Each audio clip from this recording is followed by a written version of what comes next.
And welcome back, everybody, for our fourth match of the day between Osborne 1 and LaZerte 1. So Osborne 1, they came out of their last match. They went undefeated in their group. And if you guys saw the last match on last Sunday, I didn't say yesterday, we finally did it. Admittingly, it was kind of a stomp. They picked a scaling comp, but because they were confident in how strong their laners were, they won losing lanes, snowballed to victory, and then just kind of, I hate to put it bluntly, but kind of walked all over them. So if we'll see that performance maybe against a little bit stronger of opponent here in LaZerte, or if they're going to maybe go for that confident build as well on their lane pick. With LaZerte, I think if I remember the game correctly, they played a counter dive comp into one of just a sheer dive comp, but they did execute quite well. So I'm very interested to see how this match will go as we get into picks and bans here. And the first ban coming up for Osborne is the Kennen. And we're also seeing the Kassadin ban from LaZerte. I do think that both Osborne teams are a fan of the scaling Kassadin pick, so it's reasonable why they would ban that. And also the Kai'Sa? Yeah, and the Kai'Sa as well. All right, will we see the Hecarim get through again? Honestly, I think yes, because if I remember correctly, Osborne 1 was the team who ran the very strong Vayne, and that Vayne kind of destroyed the whole game. Never mind. They might be banning a Rengar. They might be banning the Rengar, and I'm kind of curious to see what Osborne 1 is going to pick up as their first pick here. Probably just going to grab whichever. Yeah, probably Hecarim is my best guess too, just based on one for the past of this tournament, but also he's just such a high priority jungler, kind of scaling their farming junglers right now, and yep, there it is. Just such a strong champ right now. Just gives you such a consistent early game, and then you can scale into it. Oh, we're going to get a Skarner. Is Captain Flowers finally going to be appeased? And he is today. We're getting the Skarner. Oh, this is exciting. I think the Nautilus picked up here. Very, two big tanky boys picked up on the LaZerte here early on. Yeah, picking the Skarner means that Osborne, they're eventually going to have to pay the QSS tax just for the Skarner ultimate. But I do think that... they're going to go for the Lulu again. Are we going to get the Lulu Vayne again? Is it going to happen? Oh, no. Ops into the Darius there. Picking a very dominant top laner. It'll be interesting to see what LaZerte responds with. Oh, Leona would be such a strong pick in this comp. Here's the Vayne. There's the Vayne. There it is. All right. For any of you that didn't watch our match last Sunday, the Vayne got really fed. And I'm sure all of you played a solo queue game where a Vayne got fed. She just completely stomps over the competition in that situation. Yeah, but in this case, she is going to, I guess like her scaling is going to be hindered a little bit because of the fact that Skarner, again, as I said, his ultimate is going to make the Vayne pay the QSS tax. Yeah. And as strong as a Vayne does get in the late game, because she is such low range, even in ult, to be honest, you do have to be very executionally sound and understand how to play your positioning properly. Because yeah, if you do overposition, the Skarner is going to run in, grab you, pull you into your team. Now, if you do have QSS, you can negate that. But that also enforces you to just use the QSS early. And if they do have other engaged stuff, like maybe even Nautilus Assault or something like that, they have other options. So if they do play around this Vayne properly and the Vayne doesn't position, it's going to be very difficult for her to get off the ground. Yeah, and adding on to that, Tristana, she's going to outrange the Vayne quite significantly in the late game as well. And that ban... And that ban didn't go through. And we'll quickly check on that, see if they meant to do something or what will be up with that. I'm not exactly sure, but we're just currently waiting for the teams to give us an update. But I think we can allude a little bit more to the comps as well. I think it's going to be... As long as the Vayne doesn't get scaling again, it's going to be the Tristana Nautilus pushing in. And I think you're going to see much like last game where the teams are going to play around that pressure. So, all right. I'm currently just reading the in-game chat to see what's going on. They meant to swap the Trist ban to ban Vlad and swap the Trist to Xayah. So I don't know exactly what we're going to do there. I'll wait for my producer to update me as soon as the teams get back to him. But as we wait for that, maybe if you want to look at like just the beginnings of these comps here, what do you think they're going to use to round them? Like what picks do you think would be very strong for both of these teams rather? Well, definitely it seems like they want to go for the Xayah Nautilus instead of Tristana. Xayah, she like I said before, she does have really good follow-up to some engage. She has some CC of her own, which is kind of rare on an AD carry. She is able to protect herself from the engages of a Hecarim or even dodge some of the Darius damage as well. One thing that Xayah can do to outplay Vayne is uh, Xayah mainly has to play around her root and to make sure that she can lock up the Vayne really well to make sure that the Vayne can't move anyway without her Q. Yeah, exactly. So, And it looks like they are asking for a remake here, just for clarity. So, I think that's probably going to be the decision.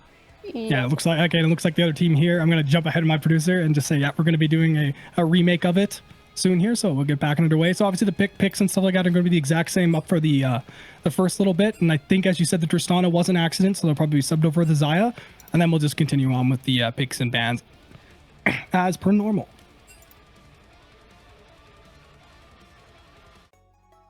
I think it's really interesting to see how the comps are laying themselves out so far. Osborne just picking two very dominant lanes. I think actually, yeah, they had the Darius in the game they played as well. I think that was the Wukong game. Yeah, that's what it was. Okay. Yeah, I'm remembering now. Yeah, that was when the so the Darius kind of got ahead of the Wukong and just gave him the old top lane fed Darius experience.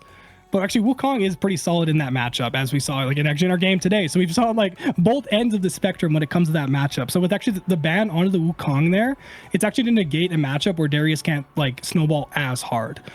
As you see, it can happen if unfortunately you do misplay it a little bit.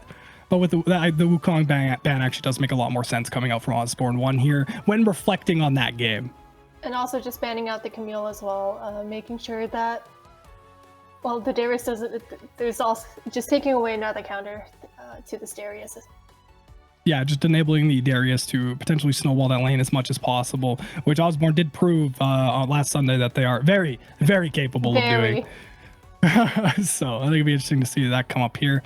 I just gotta jump here and grab my new pro draft.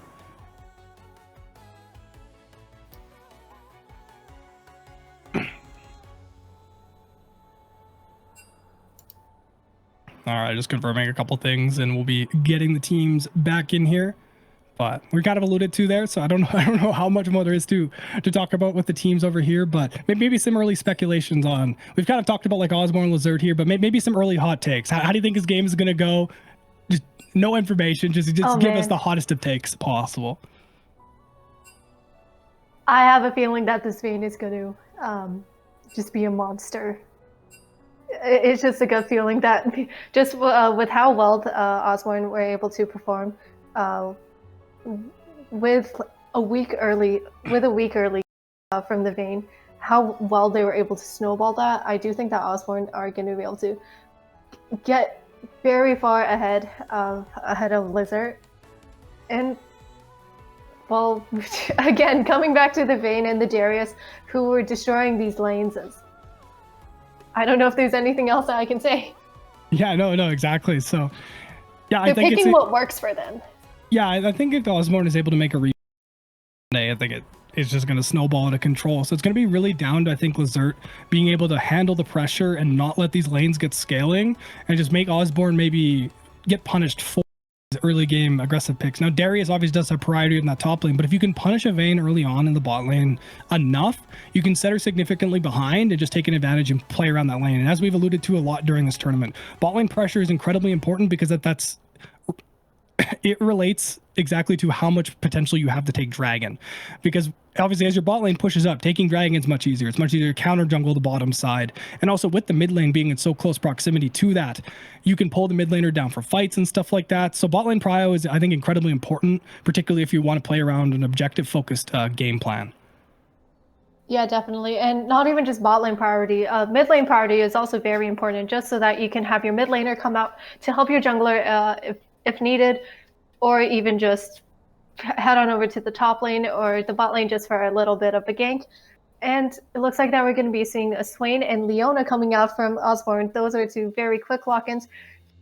Leona is the hard engage that Osborne were kind of lacking. And yeah. I think Leona actually has a pretty a good matchup into Nautilus, because Leona tends to re-engage on the Nautilus. Like the Nautilus goes in obviously, but Leona's re-engagement and just sheer denial is actually very potent. There's actually kind of a not a great matchup for the Nautilus because the Leona's re-engage is better and she's just simply tankier in the early game because of her W stacks. Nautilus shield is pretty big, but it just can't compete with just raw stats in the early game. So the Leona just got kind of re-engages and it's not very easy for them to go in. But the advantage that they do get, as long as they are avoiding playing near the wall, the Xayah does have a little bit better lockdown, a little bit better burst combo. But if they are playing near that wall and they're letting that Vayne get that 3 auto attacks into potentially the condemn into the wall, the burst damage can completely flips over onto the side of Osborne. Yeah, so I think, sorry, you gotta go. Yeah, the crucial thing is that I'm going to go back to the Skarner pick. If Leona goes in, if she doesn't have a QSS or any escape, she's just gonna die. She's just gonna be useless. Well, of course she's gonna die, but Skarner, all of these champions, he can lock up very easily with his ultimate, just taking them out of the team fight. Yeah, exactly. So we've been talking about like individual picks and stuff like that. So what do you think the general like kind of themes to each comp are? Like what are their win conditions? We've talked about a lot of the pushing lanes and stuff like that, but maybe want to break it down and kind of just make like a good summary going into the game. So what should we watch for? What does each team want to play around, and what are some crucial parts of this game? I think that Osborne are going to definitely be looking to the side lanes with the Darius, with the Vayne, with the Swain that they have. So they're going to be looking to focus on mainly the Darius and the Vayne to get those to get them ahead, make sure that Vayne can comfortably team fight. While on LaZerte, a lot of pick potential with the Nautilus, with the Skarner, but you also have a lot of AoE as well from this Orianna last pick that they have. Yeah, definitely. Both teams having, I think, a fairly strong team fight. You got heavy engage supports on both sides. You have high damage, high CC junglers that can both go into the turbo chem tank, so you can run around and pick people out. It's a lot of pick potential as well on both sides. Also, just the Darius resets and then the Volley Baron fight. So I think actually these comps are pretty similar in what they're themed around and what they want to play around. And I think it's just down to honestly which team executes these comps better, because they almost scale at roughly the same point. I think the Hecarim scales like a little bit better than the Skarner, but they're both just going to build tanks, so it won't matter too much. But I think it's going to come down to just, I think, raw execution because of how similar these comps play. So who's rotating better, who's taking objective control. I think vision's going to be very, very important with just how easy it is for both of these teams to gank lanes. Yeah, and going back on to kind of like ganking as well, Volibear can set up for ganks really well, and also turret dives. He can use his ultimate to just lock down the, just take the turret out of the picture, make sure that there is no damage coming out from that, and which will allow Skarner to also come in, and potentially Nautilus to help as well. We have seen Nautilus do a little bit more roaming today, and I'm expecting that again this game. Yeah, I think the interesting thing to see is actually both these teams also just have a ton of single target CC. I think every single person on this team has a way to lock up just one person. If they layered properly, the pick potential on both of these teams is just ridiculous. So I think ganks are going to be very volatile because the initial engage is going to result in like 2 to 3 different stuns on different people, obviously depending which lane you gank. And it's just going to be a lot of connections like that. These two team comps, as much as the champions do differ quite a lot, I think they play very, very similarly in what their kind of goals are. Then there's different power spikes and stuff like that, but I think the overall goal is the same with these comps. Yeah, so I do expect a lot of early game skirmishes, or even just skirmishes throughout the whole game in general, just because of how the pick potential that both of these teams have. You have the Vayne with her condemn into the wall. Leona, she just pumps out CC through it's in her blood. Darius also has to apprehend to kind of pull everyone in. So, Paul, looking at LaZerte, as you said, Nautilus, Skarner, Volibear also has a stun, I believe, as well. There's just so much pick potential on both of these teams, so it's going to be crucial that each team lays out vision to protect their side laners, to make sure that they do not get picked off. Yeah, exactly. So I think an interesting thing too is just looking at which lanes they're pushing, because I think top lane is going to be pretty volatile with the, which I think it's going to be down to how the Volibear trades mostly, but I think the Darius is going to be pushing in for the most part. I think that's going to be a pushing lane in their favor. I think mid lane is going to go a little bit of the way of the Orianna early, just because Swain's wave clear is a little limited in the early game. You're more about just like harassing and beating down the lane opponent. I think bot lane, I'm definitely going to probably give that over to the Xayah. But you can also choose to not push the wave with these champions And I mean, as simple as that sounds, it's not like Tristana where her E passive kind of just almost forces you to push the wave unless you like really control it. These ones you can choose to last it, set up slow pushes and stuff like that. So I think wave control is actually going to come into a lot of effect here if there isn't a really bloody early game. Because I kind of expect the level 2 on the side of Osborne, they're going in. The minute that Leona hits level 2, the minute the Vayne hits 2, they're just going in. If they have so much damage and just lockdown from Leona, who has arguably one of the best level 2s in the game, and then they're counter-engaging into a Nautilus Xayah, where like Xayah doesn't have the most disengage at that point, and Nautilus I think is a bit outclassed by Leona, just particularly at level 2. Yeah, the most that Xayah would have at level 2 is theoretically her Q, which is I cannot remember ability names right now, but anyways, her Qs, and her E, which is her root or the blade collar, but she has to be able to line up these feathers in order for that to happen. If she isn't able to get off the root onto a Leona or a Vayne, she's just gonna have a very hard time. Yeah, exactly. So I think actually we're gonna see a similar theme to the last game, particularly the Kane game, where you're gonna see there's a lot of pressure around these scuttles, but which scuttle they opt for, assuming of course not a double scuttle situation occurs, you're gonna see which lanes they're kind of prioritizing towards. So if say like you see the Skarner early take bottom, you kind of know they're going to try and look for ganks around there, play around these lanes. Where if they go top, they're going to look to kind of snowball this Volibear, because that's just how volatile the Darius versus Volibear bot lane is. A jungler's intervention is very, very, very strong. But because of how both these champions work, as you talked about, Darius, as we all know, can tower dive just like it's nothing because of his initial healing and stuff like that. But Volibear literally just disables the turret and heals a whole bunch. So whichever person gets ahead in this lane has a ton of priority and can just straight up win fights, because both these characters excel in extended fights so well. I have a feeling that Grievous Wounds will be a crucial part in itemization, just because you have Darius, you have Swain, Volibear with the heals as well. So yeah, I'm curious to see how they decide to itemize in this game. Exactly. No, I'm definitely really interested in the early jungle pressure, because both these champions have very potent like level 3 ganks. They can get there about the same time, honestly do roughly around the same damage at that point. So I think it's going to be down to what's that? Yeah, I do think that Skarner though is going to be looking to just power farm until level 6, get that ultimate, and then start ganking the lane. So while Hecarim, he might be ganking the lanes a little bit earlier than level 6, get his laners ahead a little bit earlier. But Skarner, once he hits that level 6, expect a lot of ganks.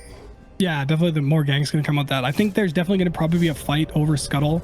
My best guess is bottom lane, because Osborne's tendency to want to get their Vayne as fed as humanly possible. So my guess is going to be the bottom Scuttle. They're going to prioritize a fight over there to get it set up. This is spicy. For a spicy invade. I mean, they are going to spot it with the Skarner here, and they're probably just going to sidestep it. Yeah, I think they see this coming, and unless they make a very awful mistake, I don't think this is going to go down. So this is kind of why you position as that. We've talked about it a lot. It's like, oh, this is how you avoid like early standoffs and stuff like that. Oh my, I thought they were thinking about it. Oh, they got the ward. They got the ward. They got the ward. 10 gold. 10 gold, easy, no vision in the early game. Look at that. Look at gold. Oh, advantage. We got the dance off and everything. That's feeling yourself over that. But yeah, I think it actually does tell the importance of just like standing in those spots to avoid early game invades like that. And you actually, like, a lot of time we're just like, oh yeah, they're doing this because, well, I mean, you actually finally got to see why it's so effective. But I mean, that ward takeout was pretty hype. Yeah, just the dancing after, just putting salt in the wound. But what interesting thing to know is that Darius, the Darius which you saw earlier today, also went Flash, Ghost. Same thing happening this game. So if something does happen bot lane, Volibear will be able to kind of answer with his teleport. Darius is going to be locked up in the top lane. Yeah, but definitely that Ghost giving him just a ton of lane pro, because the amount of kill potential you have with your just passive stacking, and I mean just his initial burst damage with the Ghost is just absolutely nuts. So really looking to snowball that lane and just force pressure into the top. My guess is kind of from that wave down. We got, okay, here's the early skirmishing coming out. The shield is just huge, kind of pushing Volibear's favor. But you see the passive stacking up here, and he does manage to get it maxed out, and that's going to be Darius going up in the trade, even from the initial damage. But just look at how much the bleed does. And because he started shield, the Volibear doesn't have a way to heal up here. So you're probably just going to see the Darius slow push in this wave, because the Volibear actually can't do a lot. It's a very bad fight to lose that early on. Yeah, definitely. And you can kind of see how, well, also, LaZerte are actually losing a lot of, I guess, Oh my god. Creeps in this point in XP. I don't know what is happening with me today. Yeah, you can see how Vayne and Leona, they were able to hit the level 2 first. So they were able to kind of build up this really big wave and just crash it into this turret, make the Xayah lose a little bit more CS. Yeah, exactly. So I think it's gonna be interesting to see like what they go through the scuttle. I mean, I'm just really excited to see how these junglers play around, but I'm almost gonna guess that there's gonna be an engage like into one point where somebody's gonna die and somebody's gonna get double scuttled. But actually, I think a crucial thing here to watch is because the lane got pushed in the bottom wave, the Xayah and the Nautilus were able to completely just avoid the level 2 power spike of Vayne and the Leona just going in because of how the lane pressure did push in. So I think it was actually kind of wise of them to just let the lane push up and play it as safe as humanly possible. And here's the scuttle fight I've wanted so dearly, and that was a life advantage going. Yeah, Skarner's only in half health. Definitely wants to want to take that on the Hecarim, who is over health. I think he's going to go look to trade on the bottom side here, but a crucial thing to note, as you see the ping actually from Osborne coming down, they're like, oh, he's going to go for the scuttle, which I mean, he is. So they're going to roam the bottom lane up here and maybe probably pull down the bot lane, the mid lane as well. So actually the mid lane of LaZerte coming down here to address this, and actually they just might get it maybe a little late on the rotation. Yeah, so their ping did come down from Osborne to do that, but I think they're a little late on the rotation and just decide to give it up. But that does give LaZerte some crucial vision in the spot lane to try and avoid this Vayne getting very, very far ahead. Yeah, you can also see how the wave in bot lane, it bounced back towards... It's going to be bouncing back towards Osborne. And with the Hecarim right there, it's going to be a little bit dangerous for the Xayah and this Nautilus to walk up. Yeah, so you can't really farm. Just the sheer pressure of the... Like they know the Hecarim's there, but then just standing there. We've got some fighting up in the top lane here. And they're looking at other things. Top lane dies. It's the second part of the tournament. We're looking at vision. We're talking about big things. And there's always fights going up on the top lane.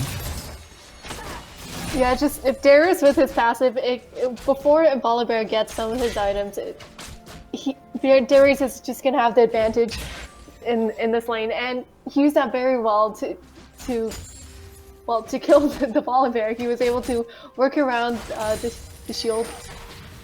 Yeah, and I think a crucial result of this is now this is going to potentially force the Skarner to maybe go help top to try and get it back in the game if the Volibear is struggling to stay safe. Because if the Darius keeps snowballing this, he's going to get to the point where he can just walk under tower and just kill the Volibear. But unfortunately, the disadvantage of doing that is you're just leaving that lane kind of exposed a bit so that they can just farm. You're losing dragon pressure and stuff like that, so he may just have to let Volibear kind of just suffer up there a bit. And the crucial thing is if you can go up to the top lane. After the kill, Volibear's wave is pushing into Darius, so he is going to be losing a lot of CS, a lot of experience, and you can already see Darius is a level up. Yeah, and kind of just setting up like just setting up a freeze here to just punish the Volibear and just further lengthen the advantage that this Darius does have right now. Not letting him, he's already behind a kill, but now the Darius is just completely denying him XP, completely denying him farm. And then the Hecarim's up here in the top, and I think they might actually be looking for a gank. And because of that lane pressure, that's completely enabled this. And that's he's going in, he gets the start, looking to push him back here.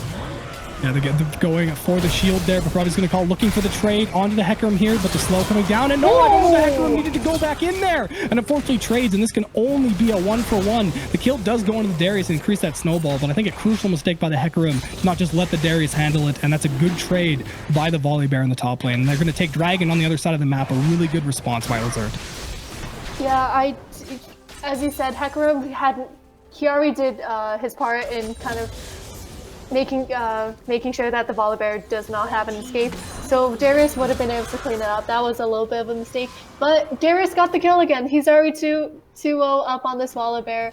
He is in a very good position right now and already crashing this wave into the turret, making the Volibear lose even more CS. And you could always see how Darius is to that 20 CS up already. And Osborne are sitting at a very comfortable 2,000 gold lead right now. Yeah, and even on the opposite side of the map, the Vayne has got a farm lead, the Swain's got a farm lead in the mid lane, and they're just staying ahead here and keeping this lane pushed in. They have so much priority here. But a crucial thing I think is LaZerte does have vision in this bottom side here, so they're even they can go for ganks and stuff like that. But it is hard to set up, and I think they might know this Skarner's in the bottom lane. We're gonna spotted him, and they're just counter jungling him and just getting this Hecarim even further and further. So there's a lot of just cross-map play here. So the mistake was kind of made by Osborne up there, but they're just so far ahead in their lanes that I don't think it's going to hurt them too much.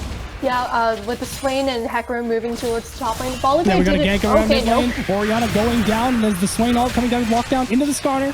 Skarner's getting the stun in here, but the healing is just too much on the side of the Swain. They both do manage to get out, having to burn some flashes to get out, but that's Swain ult just keeping him alive throughout the entire engage. But we have the re-engage coming down. The Nautilus is setting it up. Gets into the hook, doesn't have Swain ult to get out this time, and Skarner hit level 6 during that fight. And that Skarner ult coming down. The Orianna almost dies on the back end there, but a great picked up by LaZerte. Bottom lane? Okay, A little bit of trading there, but no, that was a good roam up from the Nautilus to turn that fight back in the favor of LaZerte.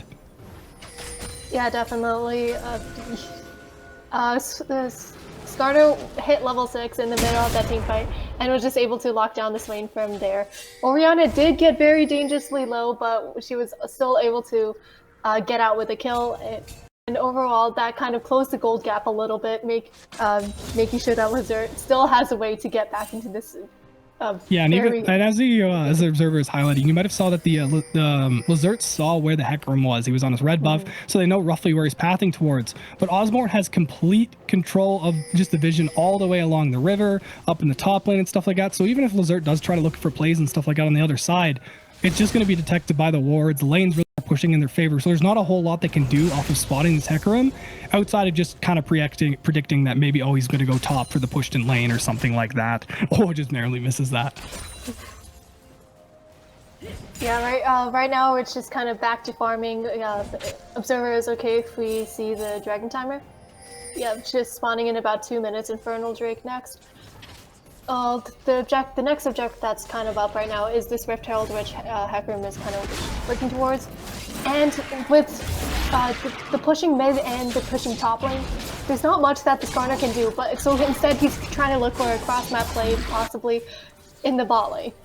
Yeah, and they're just trading into here. They do have vision. They saw this Skarner already, but they're really over-engaging into this play, and the Vayne gets locked up. Huge flash coming down, but the Knight is burning down, so no healing is going down in the Vayne. It's a crucial mistake, but the Swain comes in on the backline. The ult is just burning them alive, but the Skarner ult comes in crucially to save it. And a big Orianna ult going down. They're just melting it down here. LaZerte played this fight so well, and it doesn't even get killed on the end there. And that's a huge 1 for 2 trade going down in the favor of LaZerte there. And that's going to give them prio on this next dragon. Can set up vision, get the Rift Scuttle, and just a huge cross-map play when they knew where the Hecarim was. Yeah, that was good from LaZerte, knowing that they do not have the advantage on the top side. So they focus their attention onto the bottom side. Go gank the Vayne, put her farther behind, make sure that she does not snowball, or the Leona either. Yeah, and this is how you have to play against this champion. I think that's the point you were just getting into there. So if you want to talk about it, feel free. Yeah, it's just with Vayne, if she we saw last weekend, once she gets snowballing, it just never stops. So just making sure that she is able to stay down against the Xayah. Xayah also scales very, very well into the late game, I do believe, with her crit. So it's also giving her an advantage over this Vayne, kind of making up for this CS differential. Yeah, and definitely a crucial thing in team fights is that Xayah ult. So the team comps, as I was alluding to, are fairly similar in how they want to engage, but I think a crucial edge that LaZerte does have over Osborne is Osborne does have the Vayne, so that's a ton of damage. But with the Xayah ult, you can get a follow-up on Wombo combo and stuff like that. You pull all the feathers and stuff through the team, and you just do so much damage. So this Vayne can output a ton of damage, but I think the utility and just the sheer burst damage that the Xayah offers may give LaZerte the edge in an even 5v5 team fight. It looks like we are setting up around this dragon here that will spawn. Vision is about even, but LaZerte does have vision on mid there, so they know where Swain is. And they're just kind of setting it up here and just poking back towards there. And actually, both teams decide to disengage here, but I think we will see a residual fight. Actually, they're looking for a gank on the mid lane here. Skarner's stalking up, and the Rift Herald was dropped in bottom. But we're going to get a fight here. We got the Skarner locked up onto the Swain, and the heal is just so much. But the Skarner ult might be able to get them down, and the kill just barely going down into the favor of Osborne. That Swain ult healing him up so much, buying so much time, and the counterplay coming down here from Osborne to the bottom lane. But the Rift Herald is very easily killed. Oh, what a beautiful hook coming down from the Nautilus, but doesn't quite get him back into. But they're coming down. They don't have Skarner ult. Nice little request to pull and push him away. Keep running. There's just so much going on, but the Skarner is going in. He's trying to run them down. They're probably going to push up this wave, and actually they can look for a turret dive, or they can just transition over onto Dragon. It looks like they are going for the bit of the safer play. Get that Dragon that they did earn through their plays. And actually the Hecarim is pushing up on the mid lane here, so at least Osborne is trading back a little bit on the residuals of this fight. Yeah, just using the Osborne. They kind of dropped the ball a little bit. Swain got caught out in the mid lane. He did not have vision from the from the Skarner that was coming up from the river, but they were also using the Rift Herald to give more gold to this Vayne, to try to get us a little bit ahead. As you can see that she now has a Moon Quiver, and is about 20 CS over the Xayah right now, But something to note is that even though she is 20 CS over the Xayah right now, because of the kill, Xayah is staying even in gold, so that is very crucial, like in this game right now. Yeah, exactly. Just it's keeping it even though the Vayne is farming a little bit better. Like, it's actually been really exciting to see how well LaZerte is playing around their bottom lane. Like, just the synergy between the 4-man unit of the Orianna, Skarner, and bot lane. Just roaming around. They've won out a lot of objectives, but they also really understand like where their champions are strong at this point. So they've been taking fights they know they can take. They've been re-engaging properly. And actually I think that whole dragon setup was really good. They knew the Hecarim was up on the top lane, couldn't quite get to the fight early. Went for that early gank in the mid lane because they saw the Swain was there. Because maybe the Swain was assuming, oh, they're just going to go for dragon or something like that and stay down there. But the Skarner snuck up behind, got the kill on early and gave them the numbers advantage in that kind of 4v4 piece. And as you alluded to earlier, but yeah, we got another gank coming down. I don't know if the Auction and the Noz might be able to get a max range hook here. And they're just running in. The Turbo Cap tank is going down. Oh, huge hook coming down here, but the Leona re-engage is going to be pretty big. The Hecarim is here to move the damage in the favor of Osborne. But here comes the Orianna coming down. They're trying to even up the numbers. And if they get here before the Swain gets here, there's going to be a huge Orianna all going down with no kills confirmed. Okay, they finally get on the hill. The Xayah is in a very comfortable place to put down the damage. And that's Leona melting. They got the kill onto the Vayne, and the Swain is here a little too late. And that is a huge triple kill and a 4-man kill going in the favor of LaZerte. This 4-man unit, the goon squad in the bottom and mid lane, just dominating this side of the map. Yeah, I was more focusing on Xayah and the placement of the feathers in that game. It seemed like that Osborne lost track of the feathers, and Xayah was just able to use Blade Caller to get a lot of damage onto Osborne, just locking everyone up with the root as well. And like you said, LaZerte know where they're strong. They're strong in this bottom lane, so they're playing towards this bottom lane. But the advantage that they had, that Osborne had in the top lane, it's kind of left on the island. So Darius has been just sitting there, kind of bullying this Volibear around, but it hasn't led to much. While LaZerte, they're able to, like I said, speaking of that, here comes a big hook. Oh, huge sidestep coming out from Swain. That was so cleanly done. But the engage is still there from LaZerte, but they opted not going for more. They got little chunks down on the Swain. Man, if that hook had hit, that was a dead bird. Yeah, definitely a dead bird. And right now, it seems like that they're going to be setting up for the Rift Herald as well. LaZerte having pressure in this in the mid wave. Yeah, they pushed up the top lane and they pushed in the mid wave too, but actually got a little engage here from the thing. A wise flash by the Nautilus to make sure nobody goes down in this fight, and just a clean Rift Herald take from here. They moved the forward up, they pushed up the mid lane, and actually just really good lane control, I think, on the other side from LaZerte there. They pushed up the mid lane, they made sure top lane was mostly pushing in that regard, and then brought the Volibear down and just secured themselves a free Rift Herald, which it looking like they're going to set up to drop mid, and that should take the tower now that the plates are gone. Yeah, and just also making sure before all that happens that the bot wave was pushed up, because then Vayne has to sit in the bot wave to get all the to make sure that to get these minions as well. And it looks like that they're also going to be rotating back towards bot lane after. I think they're going to get a second charge. Yes, they are. So much value. But actually, I think it's crucial. Like, they pushed up the bottom lane, like you were saying, and this avoided the Vayne being able to trade that turret in the bot lane because it just took her so long to push it up. But actually, as I'm trying to talk about, I think he's got a little fight here, but they just hooks himself out of there. But actually, just Keely, because it took the Vayne so long to push up the lane, she wasn't able to trade a turret. Now, she got a good amount of XP, a good amount of gold, but they really didn't lose anything off of that play because they just pushed up the lanes, and there was just great wave management from LaZerte. LaZerte is honestly just playing so well as a unit. There's been some nice individual performances from the Darius, even the Hecarim in a few instances, and the Swain with that lovely sidestep there from Osborne. But overall, as a team, I think LaZerte is playing significantly better right now. Yeah, and with the Ocean Drake just spawning in 30 seconds, if LaZerte get this, they're going to be on Soul Point, and Ocean. I don't know about you, but I think that Ocean Soul is the most broken soul in the game. You just have so much healing, so much mana regeneration as well. if LaZerte are able to get that, they're going to be able to match the healing that the Darius and Swain have, and possibly run away with the game.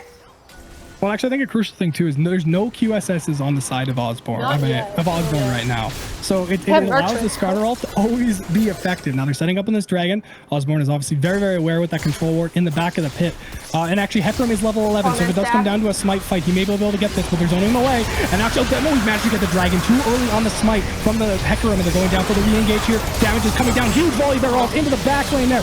Just volley bear being there has just completely turned this fight around for LaZerte, and they're killing Leon on the side lane. Now the Swain ult is coming down, gets huge burst damage, but not quite enough to finish it off. But the Vayne is here, and she can clean up this fight if they decide to over-engage on this. And that's actually a equal 3-for-3 trade going down between the two teams, but LaZerte coming over ahead by securing that dragon.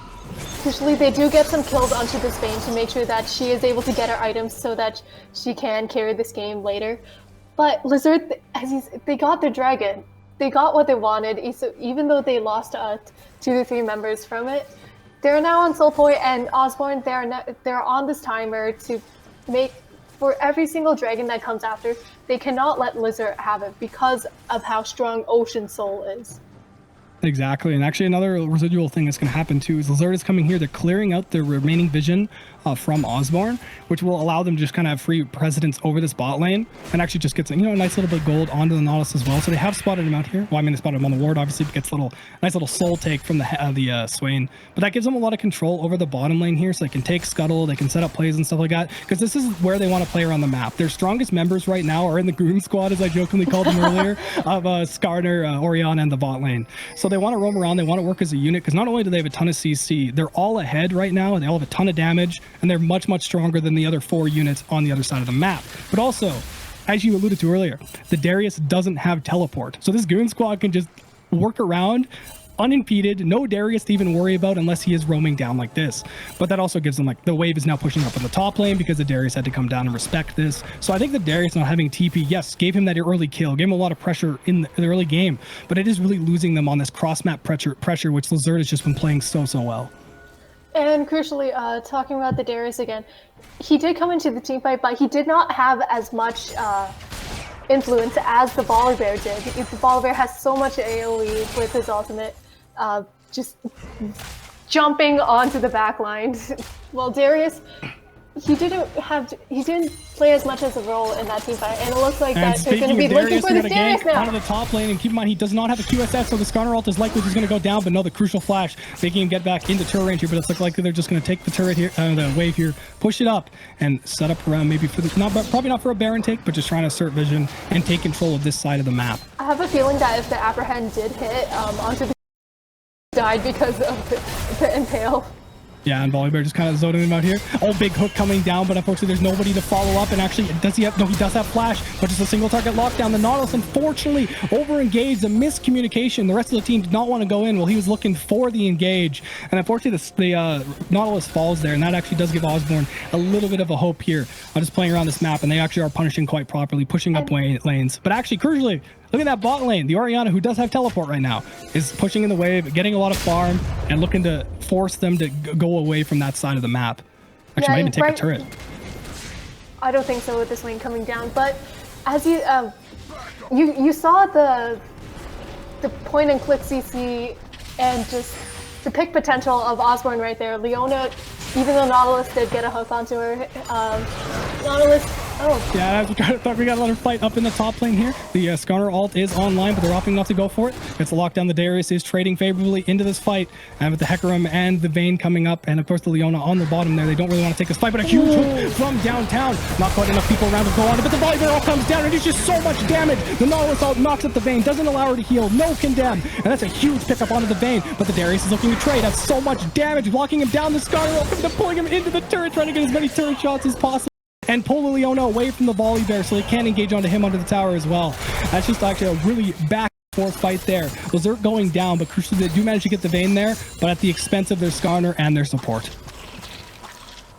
Yeah, right there. It was just a lot of collapsing from both teams, making sure that, well, just backing their top laners up, making sure that they do have the numbers to be able to take that fight.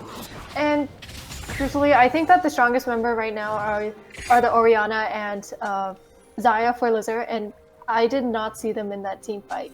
So they weren't playing around the strongest members, and that was what kind of allowed Osborne to get those 2 kills. Yeah, like the Volibear burst damage and even in the null assault you saw it there just didn't let the Vayne move and just locked them down for far too long. And it just allowed them to burst them down. But as you said, the extended damage there from the Darius coming in, just with the lack of the Xayah and the Orianna there's just not enough consistent damage to win the extended fight. So they should have maybe just tried to get that and get out, but it is so hard to disengage against actually either one of these comps because both comps just have so much single target CC.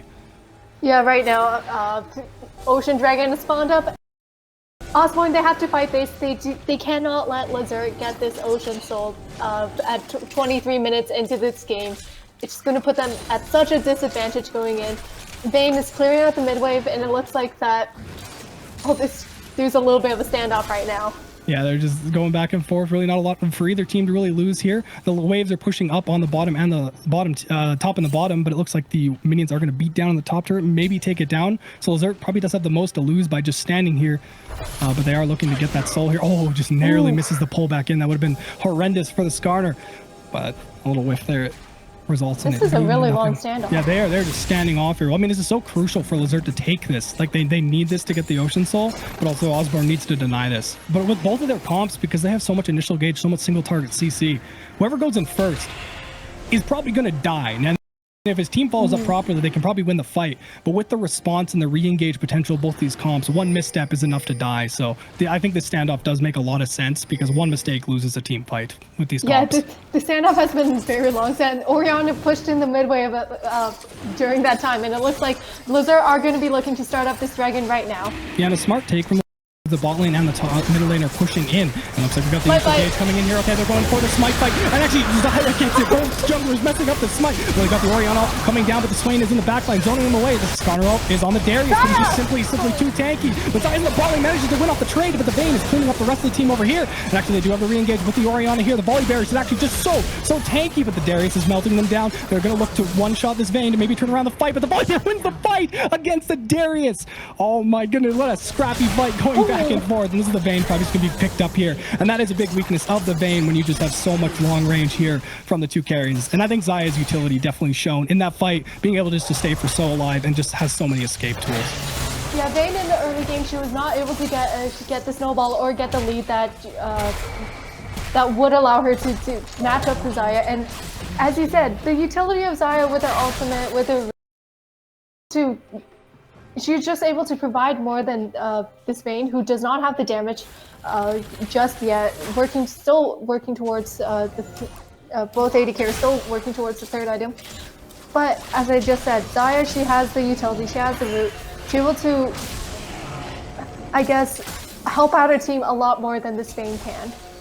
Yeah, I think a crucial thing to look at too is the junglers here. And like there's been two like 1v1 smite fights for the most part here. Like you kind of saw at the beginning of the fight there, and one previously, I can't remember exactly what timestamp, but at both times the Hecarim was one level up over the Skarner.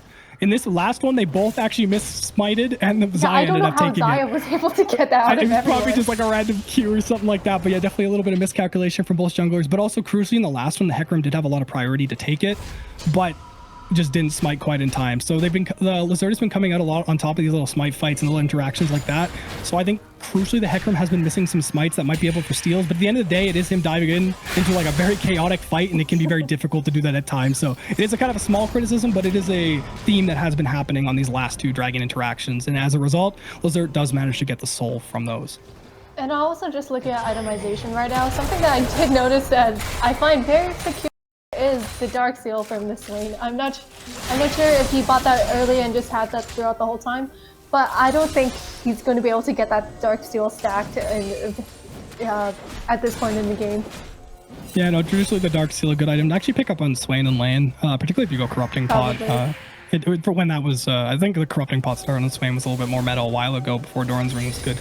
But it was a very good lane to pick up there, but also because Swain is usually such a safe laner, you can usually stay alive and do damage and stuff like that with your ultimate, so you can scale it up usually pretty easy. But you know, when you're 1-6, it's a little different. So. Yeah, he laned against a 7-0-10 Orianna, who has just been providing so much in these team fights with the Shockwave, while Swain, he hasn't been able to have the same effect. Yeah, like, no, I think in the early game we saw a lot of like kind of flashy plays by Osborne, like the Darius getting ahead, some good ganks coming out, but every single time LaZerte reacted, they like basically they would do a gank top, LaZerte would take red. They would do something else in another lane. LaZerte would just go to objective, get a kill somewhere else. Cross map plays. It's such an important part in League, and actually is one of the hardest things to grasp as a team because you have to be so coordinated and understand like when you have advantages and stuff like that.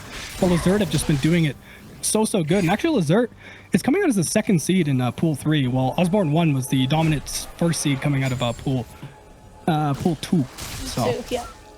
Oh, it's actually really interesting to see. So this is kind of an upset so far, and it's actually been an upset in quite dominating fashion so far. Yeah, Darius, he was so ahead in the early game, but you can see how Volibear was able to catch up because they were just kind of Osborne's advantage was in the top lane. They did not use the Darius very effectively, and LaZerte knowing that, they focused everything onto the bot lane, getting the Orianna and the Xayah ahead, and Xayah now has 3 items. Well, so does the Bane, but again, Xayah with her utility just can provide more in these team fights. And Orianna, her shockwave, I think, is going to be more important than, I guess, the healing that Swain is able to have. And having the Morellos is going to have some of the Grievous wounds to kind of negate the healing from, Oh no, we got a little gank onto the Xayah here coming down. But she has a little bit in the re-engage coming up from the Darius, and that's a huge Leona ult to get it down. And it looks like they're going to get a flash out from the Nautilus as well. And that's a huge pick coming down here. A little bit out of position, and the stride breaker from Darius. And actually, it looks like, I don't think you're going to set up for a dragon. I think that Q was on accident. Nope, maybe they are going to set up for Baron for that. Actually, is a good take, because being down an 80 carry at this point in this game is a very, very low potential. And actually, just look at that, how much they're shredding it. Oh, they pulled it and again. Oh, the big shockwave coming down from Orianna, but not quite enough to Volibear re-engage, getting on to that crucial carry in the bot lane with Vayne, but it's just doing so much damage. He's kiting so effectively. The hero's coming down, but the Volibear trying his best, but doesn't get enough, and there's lockdown, and then they pull back with the Swain, and this is LaZerte losing this fight. Oh no, you hate to see it. The early pick on the Xayah going down. Kind of a poor engage, getting the Nautilus over the wall, and just overall everything going in the favor of Osborne. Massive gold shutdowns onto all their characters, and that's going to be a Baron going in their favor. I don't know how they did it, but Osborne, they found a way back. They got the Baron. As we said, it all started with that pick on Xayah in the mid lane. And she wasn't able to participate in the fight. And Xayah has a lot of the damage on their team, even though Orianna did get a pretty good shockwave in the middle of the pit. Yeah, exactly. Osborne, they found their way back. I don't know how, but they found their way back. Well, look at the gold. Like, LaZerte has been ahead in gold for almost the whole game, but actually now it's almost a 2K gold lead. For Osborne, just that's mostly off of the shutdowns, because I think they got like 1,000 gold, 800 gold shutdowns. And actually, they're going to transition this to an Elder Drake as well. I don't think they're going to quite get there in time. This will probably end up being a fight, but actually, the Vayne is a little late, but the Vayne will melt through this Elder Drake when they get there. That does kind of rush LaZerte to get down here.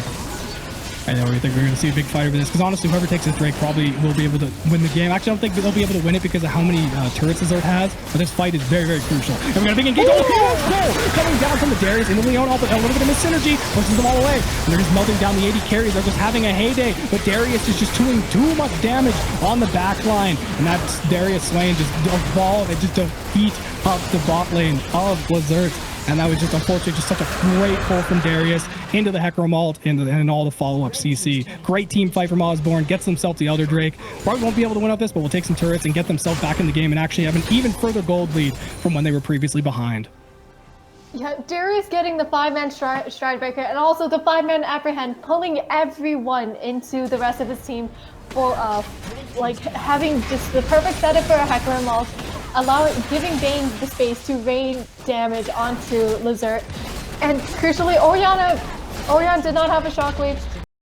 Out very fast, and so did the rest of the team. Soon followed after.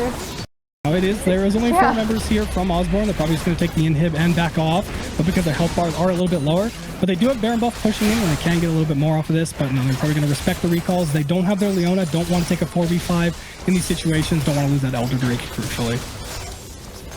Yeah, definitely. And LaZerte, they do not want to fight anymore just because of how the Elder Dragon that Osborne have. It's just the execute is just very strong, and you do not want to lose the game off of that. I mean, this game was kind of LaZerte's game to lose, to be honest, because they had such an advantage with the Orianna, with the Kai'Sa. Not Kai'Sa, what? Oh my goodness. with Zaya. Getting too used to seeing that champion in every game. It's inevitable. Yeah, but with the advantage that they had, this was LaZerte's game to lose, and just some misexecutions in these team fights, and Osborne just being just playing them really well allowed them to get back into this game. No, yeah, that Baron fight where they basically baited LaZerte in, got great pulls, and just took them on in a fight that they couldn't win was just crucial. And I think they're looking for another setup here. The Darius going with the stride breaker, pulls him back in. The Skarner is going to be fully locked down. The big slow coming out from the Swain here. And they best the Leona, but it does whiff. And yeah, they got it back. They got to submit, and that's going to be a top turret going in the favor of the of Osborne. And Osborne just working it back here. They have such a massive gold lead. They're almost 10k gold lead. No, it's like 8k at this point, but just snowballing over top of them, and they have the chance to just put this home. Fortunately, LaZerte just giving up too much in those last two fights. Yeah, Osborne right now, you can see how they're 4-man grouping up, and this is kind of denying the pick potential of the Skarner ultimate because if you impale someone, if you pull someone back, the rest of the team is right there to help them. Yeah, interesting. And also just like still no QSS. They just didn't need it, honestly. Because they're grouping up as 5 or as 4. And they're just too far ahead as well, right? As well, because like you can maybe get the Vayne, but the rest of the team just jumps on you for grabbing their AD carry. They kill you, and then they probably turn around the rest of the fight. Particularly if you can deny one of these initial engage ults. From there, because obviously Skarner is a big like engage ult, but if he pulls him back to the team and then the rest of the team say dives onto the Orianna, dives onto the Zaya or something like that, and just like either A, forces them to ult or zones them out of the fight, that makes the turnaround fight for LaZerte just so difficult to execute. So even though the Skarner ult is kind of a benefit for them, it's going to be difficult. Yeah, definitely. And the thing about LaZerte's comp now that I'm looking at it, you have the Skarner, you have the Volibear, Nautilus, who want to go and dive onto Osborne's comp, which leaves the Orianna and Zaya kind of vulnerable. Oh my god, wait, I just realized, yeah, the Vayne has actually gone into the Spirit's visage down there. Oh.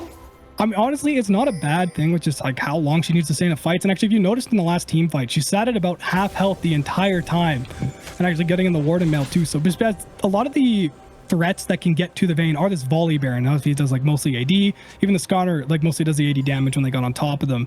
So actually with that, the Spirit Visage is obviously denying a lot of the Orianna's initial engage, letting her heal up. And obviously the Warden Mail is just denying a ton of the damage that gets on top of him. And you actually, I think you saw it in that last fight where the volley Bear was just trying their best to just beat down this Vayne, but Vayne kept healing, kept kiting him, and it just didn't let the volley Bear do anything. So actually it's a very interesting build, and I like that build because the Vayne damage is actually just so high at the moment. And also, it also gives her protection from the Orianna because of Spirit Visage. I believe it does give you MR. It denies some of the damage that Orianna can put out as well. Yeah, exactly. I think it's a great itemization in this case. So you can see the what's it called? The Void Staff coming out from Orianna though to make sure that she can work through some of this MR. Yeah, work through some of that MR on the side of Osborne. I think they're just like looking up for a fight here. Baron up in 4 seconds. Probably game going to be decided over this because all turrets are pushed up about the same on either side, and really one Baron is more than enough to put this game away. And actually Elder up in a minute as well. So very good transition after this fight. Yeah, a lot of these champions are either at full build or very close to full builds. So this team fight, it's going to be very explosive. Yeah, very explosive and very important. But you see, they know they're coming in. They're getting on. Swain's done to start it off. Unfortunately, whiffs the Leona E, but a big engage coming down from the Herbaland gets the ulted, but you don't want to ult the tank, and Leona coming down, and the Darius is right in the middle of their team, and they're just cutting back. The Volibear ult comes down, but it's a little bit too late, and they're on the Zaya, and I don't think LaZerte has enough damage to finish this off, and just crucially missed some big team fight ults, and that is Osborne. Finishing them off here, probably not even going to opt to go for the Baron, going to run it down mid, and finish the game. Oh, actually, the waves are not quite in their case, so they might actually either go to secure some objectives or opt to take some turrets. But I think this is definitely their winning lap, as they probably just force them to take one more team fight. Yeah, right there. Like I said, if you engage, you leave the Zaya and the Orianna just out in the open. Like they're just so vulnerable in these team fights. And Skarner, as you said, he did not get the perfect ultimate off. He instead impaled the tank, and that is Osborne using that moment they were able just to win the team fight off of that. All right, and the Skarner is up, but it's looking like it's going to be Osborne, the first seed coming out of Pool 2 rather, going behind in the early game, worked it back with 2 huge fights and upsets LaZerte, who are in position to win that game. Well played, and I need some breakdown now. Oh man, we talked about it a lot, but we need those key moments. We talked about them during the cast, but I think it'd be cool to just like revisit them quickly. That was just an amazing comeback from Osborne. LaZerte, they did have, they played towards their strong side. They played towards the bottom side. And Zaya, who were just so ahead of their opposing laners for the majority of the game. But it's just some misexecutions during crucial team fights around the Dragon, around the Baron as well, getting a pick off onto Zaya, which allowed Osborne to come back into this game. Yeah, just crucially playing around that pick, forcing them onto the Baron fight, and then just snowballed from there. Won the team fight right after, and the shutdown gold was just too much. And though LaZerte had a big gold lead at that point, all those shutdowns actually shifted it completely in Osborne's favor, and then they just ran it all the way home. A great match there, great comeback from Osborne 1, and we're going to shift